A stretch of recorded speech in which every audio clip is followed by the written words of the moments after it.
Hey guys, it's Rings here, just doing another replay for you. I'm in my Lowe again, sorry for all the Lowe updates, or replays rather.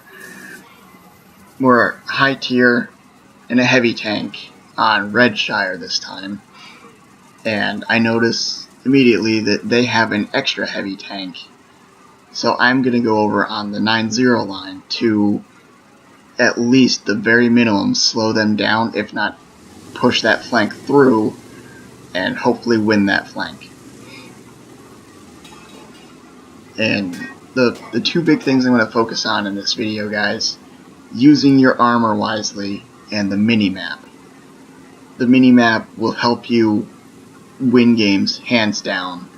You'll be able to tell who is where, and if you're able to use it even better than that, you'll be able to anticipate who is moving where or aiming in which direction. So let's see how things work out for us this time. As we can immediately tell, they do have a light tank that went straight up the middle. That's nothing new. Light tanks do that every single game. They want to try and get those early lights. And then they had a light tank push over on the 8-9 line. Again, pretty common. They're trying to get the lights on all the heavy tanks pushing over. They're just doing their job. They're light tanks. They gotta go find out who's going where and try and get spots for their arty. So, another little point I'm gonna try and focus on, you don't see it too much in this replay, is leading your target when shooting from a distance. You can tell right here, I aim, but I don't lead the target for that LTG, and I miss. You gotta put some distance. The shells do take some time to get there, especially since he's at the very, very limit of my view range. There's a shot into the Hellcat, set him on fire. He does have an auto extinguisher, so it puts it out, but it's some damage, and now I know his engine is gone. And we take a gold shell from that Emil 1. He is the tank that I am most worried about on the enemy team. He has some pretty thick armor, especially the turret, and an auto loader. Makes him a very competent, capable, deadly tank. But he seems to have backed away. And now, the easiest targets are that T150 or the KB85. But I'm not going to go all the way around the corner and expose myself to shots if I don't have to. So I'll aim at that Oni, and I can see the circle right there already is aiming over to help, which is nice.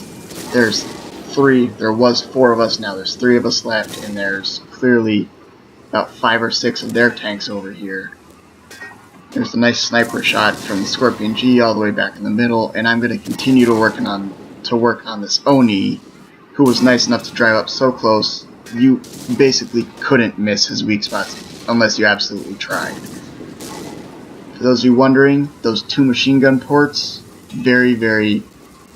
those are the 2 main weak spots of the Oni from this front. If you do have a high pen gun, you might be able to get the lower glacis or the cheeks of the turret. But, as you can tell, you keep using your armor wisely. We take the Oni out, use your armor wisely, bounced a good majority of shots right now. And now, we're putting shots into that Tiger P. Just like I did there, I should have aimed for his front drive wheel to keep him tracked, but I didn't, and I make that same mistake again. Already hits me again. Story of my tanking career. Sorry to tell you guys, if you play a heavy tank, just expect it. If you're playing a heavy tank and he's gonna find you more than likely. Now, we get shot in the back by the Tiger 131, who has pushed down the other side of the river right there. A little bit unlucky. I didn't notice him. Not a whole lot I could have done anyway. So we push away. He can't get us. Put a shot into the KB85 and set him on fire. He does not have an extinguisher, or if he does, he forgot about it. And we burn him for another almost 300 damage. That's nice. We could see that yellow circle again. Artie is still aiming over here for us. Common courtesy, guys. If you see Artie putting his targets down, try and keep him lit for him. He's trying to help you, and he can't hit anything if you don't give him lights. Here comes that Emil driver, and again, he's still shooting gold at us, so you use your armor wisely. As you can tell, I bounced 2 gold shells from him now. Didn't bounce the third one. I backed up to give him that shot, and then we put the final shot into him. So, down to 140 health, but considering we were down by at least 2 tanks on that flank, and we're the ones still standing, just goes to prove, you use your armor wisely and you take the time to make your shots count, you'll come out on top. At least most of the time. If not, then you'll have contributed more than your part to that battle, and no one can blame you for anything. You'll be a whole lot happier with your gameplay, you'll be dealing more damage, you'll be bouncing more shots. So definitely don't rush to do anything, don't play super aggressive if you don't have to. I know a lot of the super pro players out there, the super Unicum players, are saying play aggressive, play aggressive. Clearly that would not have worked in that situation. They had 2 to 3 more tanks than we did over there, and we're the ones coming out on top. So pushing down this 9-0 line some more.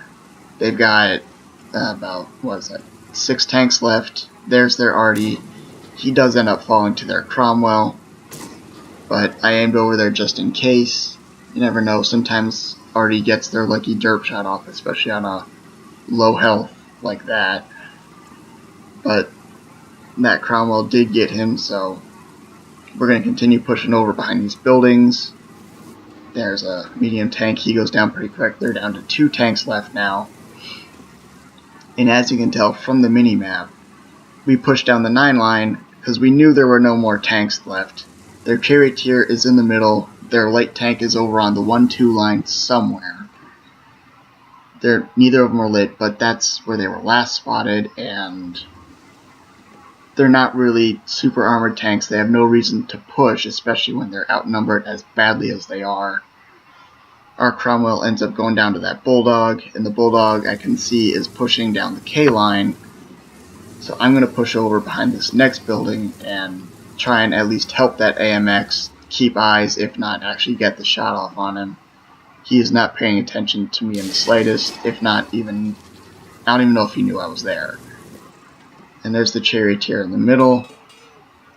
And as you can tell with the last shot, and then this one, you lead a little bit, and it works out a lot better. I should have led that charioteer a little bit more. Luckily he was not moving at full speed, and that Bulldog drove right into our shot. So that's how leading your target works most of the time. Those of you wondering how you start getting those tank sniper awards, you gotta lead targets and you gotta have some good luck with RNG.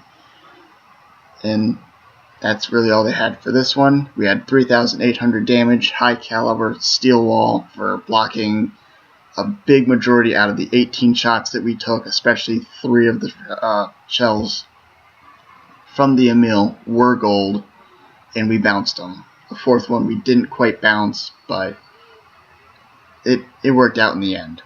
So hopefully I will talk to you guys next time. Thanks.